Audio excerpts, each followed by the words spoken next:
В Киеве представили карту топонимика Крыма, на которой указаны крымско-татарские названия населенных пунктов. Инициатор и автор проекта создания карты Вахтанг Кипиани уточняет, что в ней учтена вся история полуострова, поэтому некоторые пункты подписаны 2-3 названиями. Ідея виникла тоді, коли я зрозумів, коли кримська історія, окупаційна історія почалась, я зрозумів, що мені не вистачає, хоча я багато років цікавлюсь Кримом, пишу про Крим, і на сайті «Історична правда» у нас є багато матеріалів під тегом Крим. Мені не вистачало візуально-ілюстративного матеріалу. І фактично я в багатьох публікаціях, пишучи про Крим, писав назву населеного пункту, яким ми знаємо зараз, і в дужках писав кримсько-татарську назву. Іноді доводилось навіть спеціально просити, щоб це не викидалось, щоб пам'ять про ці міста, селища, села з'являлися.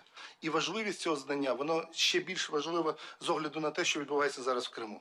По суті, відбувається вичавлення національного інтересу і самої громади людей, які живуть на своїй батьківщині, з регіону. Нема людей, нема проблем.